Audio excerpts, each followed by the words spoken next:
আমার বাংলাদেশে আনসার বাহিনী শালারা, তোমরা এই বাংলাদেশের খারাপ অবস্থা জেনেও তারপরে আন্দোলন চলাই যাচ্ছ, এইগুলা মোটেও কাম্য না।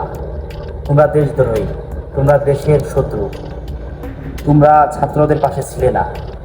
তোমরা একটু অধিকার পেয়েছিলে যে পুলিশের পরিবর্তে তোমরা থানায় থাকবা, তোমরা এখন চাচ্ছ যে নিজেই এরা সরকারি। আসলে তো তোমরা তো চুক্তি করে সরকারি এই চাকরি না জেনেও তোমরা আগে থেকে চাকরি নিয়েছো।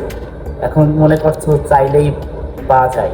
মানে বাঙালি একটা কথা আছে না, যে বসতে দিলে শুইতে চায়, শুইতে দিলে জায়গাটাই তার হয়ে যায়। দশাটা এমন হয়েছে। দয়া করে এইসব আন্দোলন বাদ দিবে।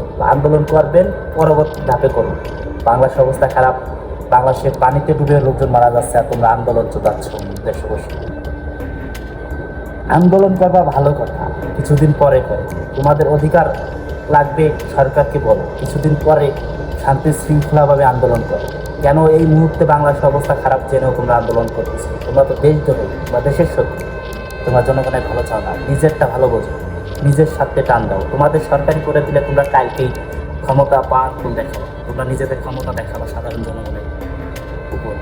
তোমাদের জন্য প্রবাসীরা এয়ারপোর্টে হয়রানি, তোমাদের জন্য পাসপোর্ট অফিসে হয়রানি, তোমাদের জন্য ব্যাংকে হয়রানি। তোমরা এখন চাচ্ছ যে আমাদের সরকারি করে দিই, আর তোমরা সেই সুযোগে আরও দুর্ব্যবহার করো প্রবাসীদের। না, সেটা হবে না। তোমাদের বিলুপ্ত ঘোষণা হবে, তোমাদের কোনো অস্তিত্ব থাকবে না বাংলাদেশে। আমি বাংলাদেশ এবং বাংলাদেশ সরকারের কাছে এবং সকল প্রবাসীদের আহ্বান করছি, এই সুধীর ভাইদের নামে অবশ্যই আপনারা আবেদন করবেন যে আনসার বাহিনী যেন বাংলাদেশে না থাকে। এই আনসার বাহিনী যদি বাংলাদেশে থাকে, বাংলাদেশটা ধ্বংসের দিকে চলে যাবে।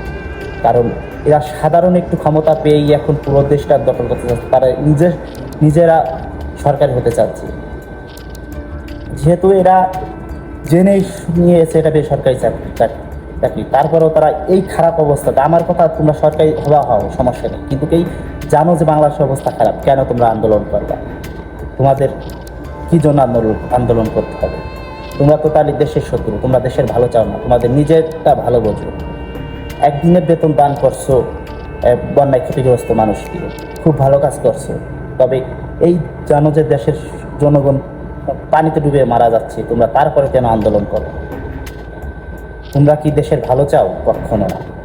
তোমরা চাচ্ছ যে আমি দুমুঠো একজনের ভাত দিলাম, আমি আবার ভাতের থালাটা কেড়ে নিলাম, আমি ভালো সাজলাম, তাই হবে না।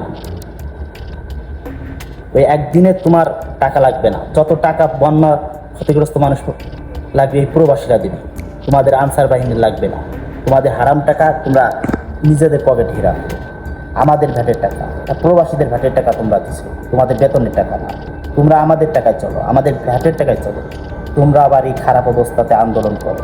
কালকে সেটা ভাঙ্গে দিছে না সেনাবাহিনী, খুব ভালো কাজ করছে।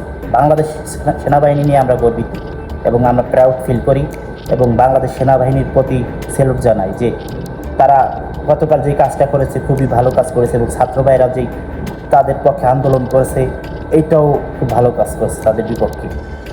ছাত্র ভাইদেরও আমি ভালোবাসা এবং মন থেকে শ্রদ্ধা করি। সকলে এই ধরনের দেশদ্রোহীদের দেশ থেকে বিতাড়িত করবেন এবং আনসার বাহিনী যাতে দেশে না থাকতে পারে সেই ব্যবস্থা করবেন। সকলে ভালো থাকবেন, আমাদের প্রবাসীদের জন্য দোয়া করবেন। আল্লাহ হাফেজ।